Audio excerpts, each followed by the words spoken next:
सुभाषिस प्रिय विद्यार्थी पौधात्मक of education के ऑनलाइन क्लास में आपका पुनः स्वागत करता हूं। और प्रिय विद्यार्थियों, आज हम पढ़ेंगे बीएड तृतीय वर्ष के छात्र छात्राओं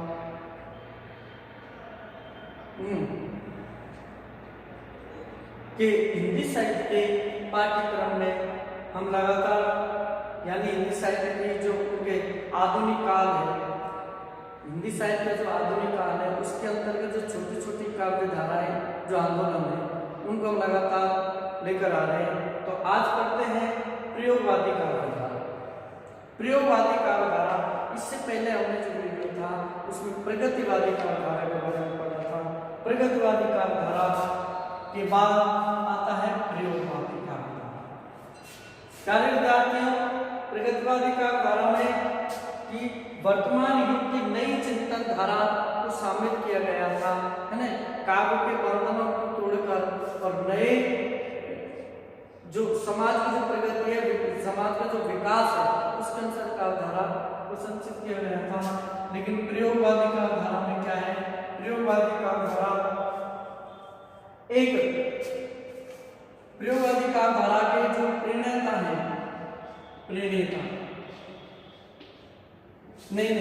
प्रणेता अगर कहें हम, प्रणेता यानी इस काव्य धारा को लाने वाले, तो वो मुक्ति बोध है ना, मुक्ति बोध। लेकिन इसको क्रियान्वयन करने वाले, क्रियान्वयन करने वाले कौन है? वो है अज्ञ।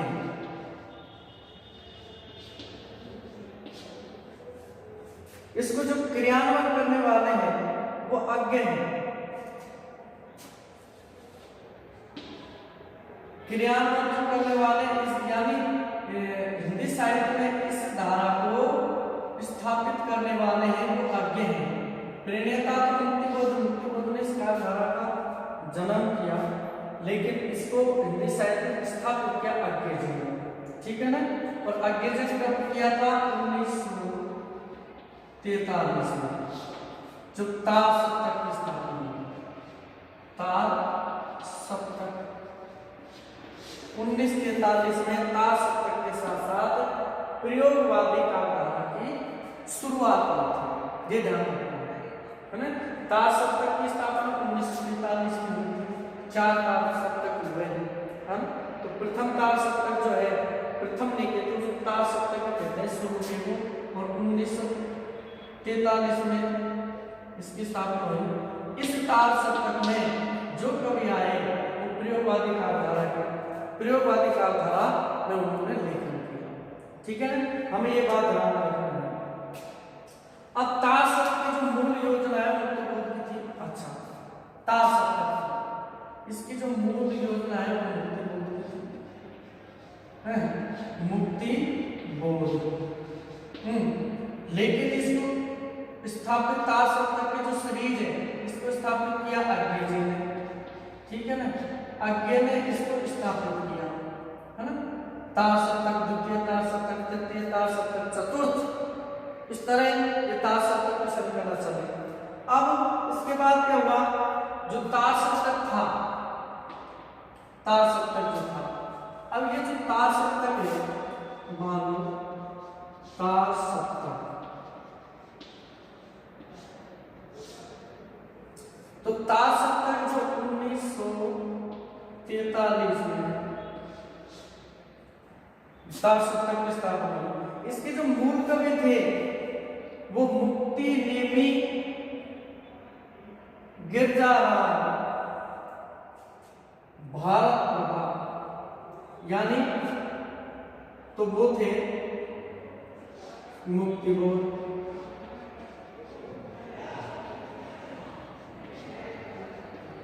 ठीक है ना।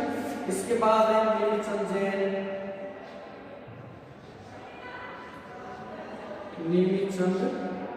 जैन, ठीक है ना। इसके बाद है नेमीचंद जैन के बाद भारत भूषण,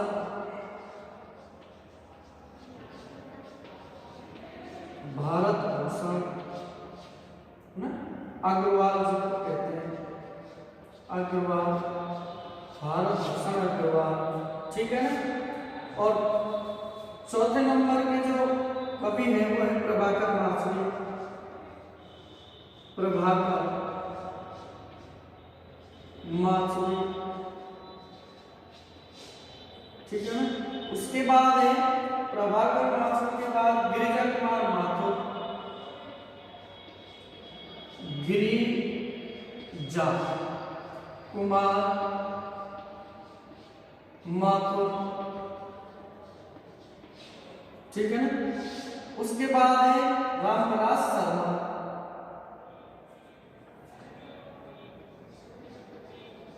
रामविलास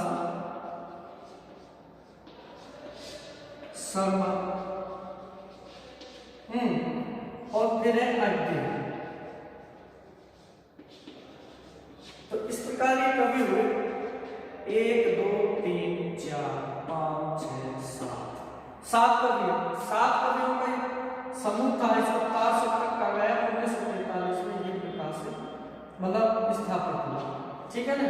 1943 के बाद ये श्रृंखला चलती गई और नए नए कवि अलग अलग तार सप्तक में आते गए। तो उसी प्रकार देख लीजिए कई भावधाराओं के कवि हैं जो इस प्रकार तार सप्तक में आए। फिर उसके बाद 1943 के बाद 1951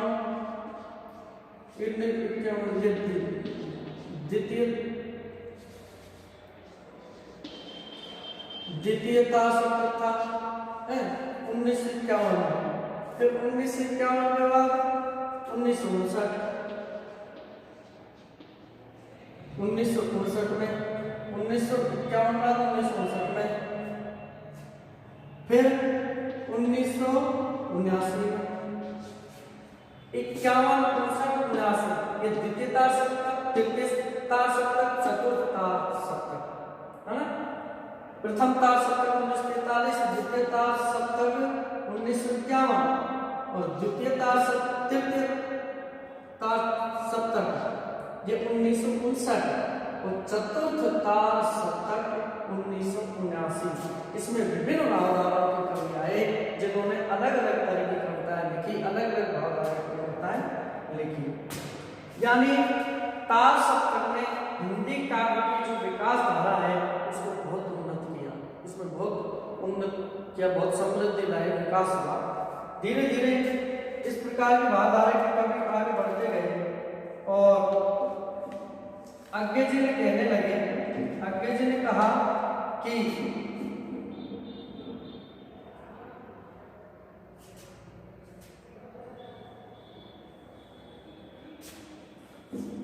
अब देखो कुछ पत्रिकाओं वाले पढ़ते हैं और जानकारी लेते हैं। ये तो प्रयोगवादी काव्य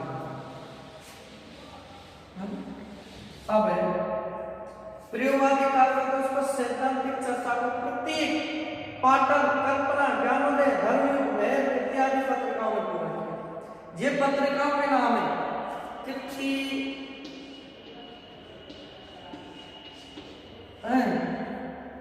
कृति, कल्पना, ज्ञानोदय, कल्पना, ज्ञानोदय, ज्ञानोदय, धर्मयुग, लहर, धर्मयुग, लहर, ये आदि पत्रिकाएं। इन पत्रिकाओं में इन तार सप्तकों के कवियों की जो कविताएं वो छपा करती थी। तो एक नया युग प्रारंभ हो गया। आगे को प्रयोगशील काव्य आंदोलन का प्रेरणा माना जाता है कि जो प्रयोगशील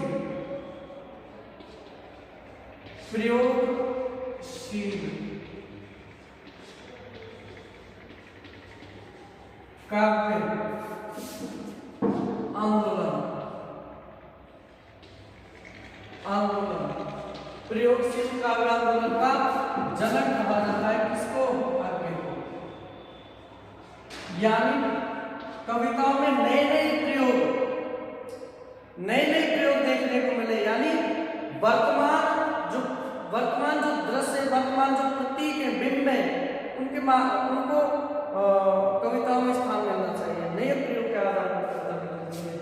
तो ये जो प्रेरणा है वो अज्ञे जी ने दी और वो कहते हैं कि तार सप्तक की भूमिका में काव्य क्षेत्र में प्रयोगशीलता के साथ पर विचार करते हुए स्पष्ट करते हैं कि कवियों को नए प्रयोग द्वारा उन क्षेत्रों का अन्वेषण करना चाहिए, कि नए नए प्रयोग द्वारा उन क्षेत्रों का अन्वेषण करना चाहिए, उनकी खोज करनी चाहिए जिनको अब तक अभेद्य माना गया, यानी उन क्षेत्रों को कि जिनको अब तक अभेद्य माना गया, जिन पर कोई किसी ने कलम नहीं चलाई, उन विषय वस्तुओं पर कविता लिखनी चाहिए। उन्होंने इसी क्रम में ये भी कहा कि तार सप्तक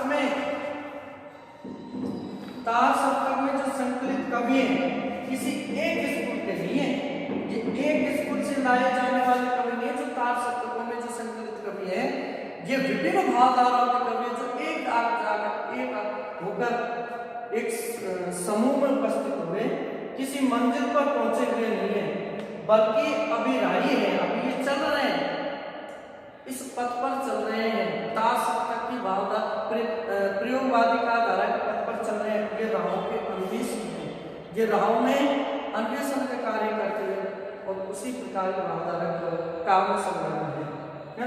प्रयोगवादी कविता का मूल स्वर निषेध का है, वह परंपरागत काव्य मूलों का निषेध करती है। यानी एक बात तो है कि ये परंपरागत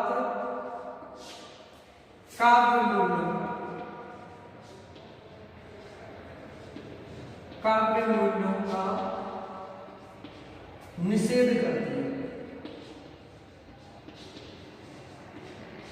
इसमें परंपरागत काव्य मूल्यों का निषेध होता है, जिसमें प्रयोगवादी काव्य धारा, प्रयोगवादी में नए नए प्रयोग, नए नए प्रतीक, नए प्रयोगों के माध्यम से नए भाव की, नए धरातल की कविता लिखने की प्रेरणा दी जाती है। इसमें जो पुराने समय से जो काव्य लिखने की जो परंपरा है उसको तोड़ा गया है, वो निषेध है, यानी नए तरीके से काव्य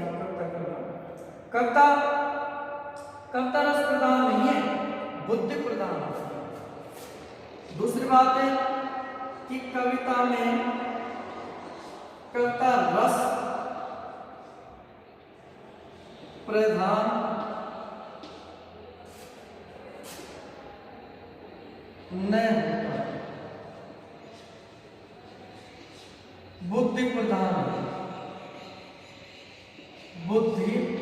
नहीं होता, बुद्धि प्रधान हो। इसका मतलब क्या है कि कविता में रस की कोई प्रधानता नहीं हो, कविता रसिक में हो, रसिकों के लिए निर्णय की गई हो, है ना। कविता में रस होना कोई जरूरी है, लेकिन कविता में बौद्धिकता हो, जो बुद्धि के तर्क, बुद्धि को खंगोले, बुद्धि को जागृत करे, जिसमें बौद्धिकता हो, ज्ञान हो, यानी व्यक्ति को पढ़ने के बाद उसकी बुद्धि जागृत हो जाए, है ना। तो ये इस काव्य धारा में विशेषता है इसकी। अति बौद्धिकता के कारण भी कविता में दुरूहता आ जाती है। अगर मान ले कविता को बौद्धिक स्तर पर ही तोला जाए, ज्यादा बौद्धिकता डाल जाए तो उसमें दुरूह जाती है, यानी वो विषम कठिन क्लिष्ट कविता हो जाती है, जिसको हर व्यक्ति समझ नहीं पाता। और आगे वो कहते हैं कि जीवन मूल्यों के प्रति अनास्था है, संशय का भाव है, जिसमें सामाजिक भाव के स्थान पर घोर व्यक्तिगता है। वह जीवन की कुरूपता तथा असलीतम रूप का भी चित्रण करती है। व्यक्ति भंगिमा दृष्टि से प्रयोग करता नए प्रमाणों की तलाश करती है। परंपरागत छंद विधाता गीतात्मकता को तोड़ती है, नई नए व्यक्ति शैली की तलाश करती है, यानी नई जो कविताएं नए मामलों को नई प्रतीकों के माध्यम से लिखी जाती है। परंपरागत जो छंद विधा है, जो पुराने विधाएं, जो छंद कोई कविता कहा जाता है, ऐसा कहा जाता है, उस विधा को तोड़ती है और गीतात्मकता को तोड़ती है, यानी ये कविता गीत की जो गीतात्मकता है, संगीतात्मकता है, उसको तोड़ती है। प्रभाव तो इसमें बरकरार रहता है, लेकिन गीता इसमें प्रमुख नहीं रहती। नई नई अभिव्यक्तियों की जो शैली है वो तलाश करती है कविता, और वह सभी प्रकार के बंधनों से मुक्त होकर अपने को मानती है। और इसलिए प्रयोगवादी कविता में कटुता, नग्नता, मुक्त दोनों प्रतीकों का खूब चित्रण हुआ है। जब इसमें बंधन ही नहीं है, मुक्त शैली, मुक्त का भावधारा की कविताएं, नए नए प्रयोग, नए इसमें फिर अश्लीलता आई, नग्नता आई, कुअड़ता है ना। तो इस प्रकार की जो प्रतीक है वो इसमें समाहित होने लगे, ठीक है ना। तो प्रयोगवादी कालधारा के मत पर 1948 के आसपास एक आंदोलन चला, 1948 के आसपास, सन 1948 के आसपास नकेलवाद, यानी नकेलवाद, नकेलवाद, ये नकेलवाद क्या है? 1948 के आसपास तो इसमें 3 कवि थे, नलिन विलोचन शर्मा, यानी नलिन विलोचन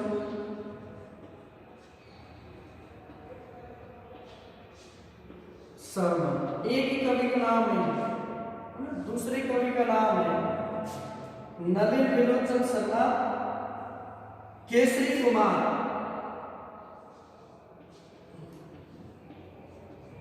केसरी कुमार, ठीक है। और तीसरे कवि का नाम है नरेश,